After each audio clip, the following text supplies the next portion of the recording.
Welcome to Isabel's Science Show with your host, Isabel Hoffman, and guest star, Jake. Today's topic is ocean acidification. I mean acidification. Ocean acidification is becoming a very big issue in today's environment. Even if you don't realize it, the ocean affects you on a daily basis. So we should totally work towards a solution. And to do that, we need to understand the problem. Well. The ocean absorbs about a quarter of carbon dioxide each year due to humans burning fossil fuels. This changes the basic chemistry of carbon dioxide. This is extremely bad for creatures with calcium carbonate in their shells or skeletons like mollusks, crabs, and corals. Acidic water makes it harder for them to grow those shells, so many of them are going to have a hard time surviving as our seas change. The threat to coral reefs is not one to be taken lightly.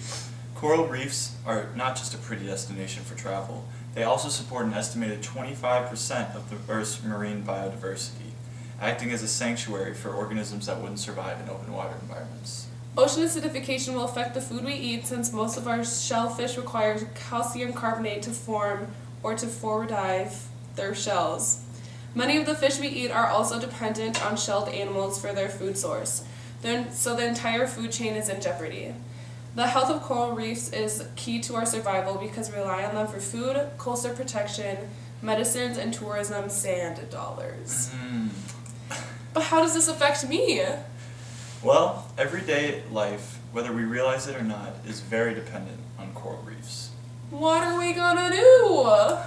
Whale. For starters, we can reduce our carbon emissions, as that is the main factor of ocean acidification. About 22 million tons of carbon dioxide are absorbed from CO2 from factories. We're gonna do a frickin' experiment!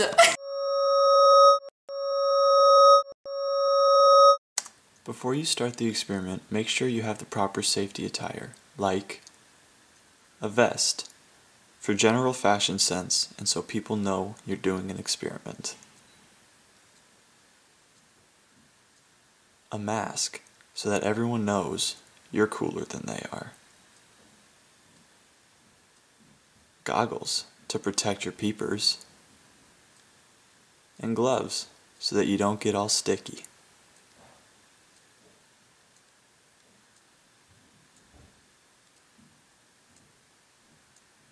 And you're ready. Welcome to our frickin' experiment! Things that you're gonna need. A bowl. What's next? Some shells. There you go. What's the third one? Some vinegar. Vinegar! So, what are you gonna do? Well, I'll tell you. You're gonna take your vinegar right here and put it in this lovely bowl.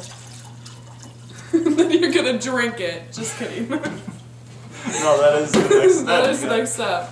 And then, alright, stop goofing around, Jake. Sorry.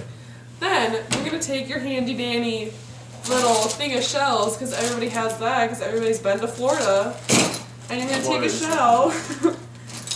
Let's see which one should we use. This one. Look at that shell. It's so beautiful. Look at that shell. Now, it's going to go into your thing of vinegar, and you're just going to watch it for like an hour. As you can see, it's already bubbling. Wow, that looks really cool, actually. Wow. Wow. It's like we haven't done this experiment before, which we definitely have, Isabel. Yeah, we've totally done this before. Yeah. As you can see, the acid in the acid in the vinegar is slowly deteriorating for the shell. It is tearing apart the calcium carbonate. You could even say it was dissolving. Oh yeah, it's dissolving the calcium carbonate that makes this shell its beautiful self. And we're just gonna watch it. Yeah, for an hour.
After watching this experiment, we can see the effects that ocean acidification will have on our coral reefs. Left unchecked, an estimated 90% of the Earth's coral reefs will be wiped out by the year 2050, but we can still work to save them by lowering carbon emissions and putting protective laws in place to help maintain these wonderful ecosystems. We here at Isabel's Science Show believe that we can make a change, and you can too. We suggest that you do some research of your own and learn how to get involved before it's too late.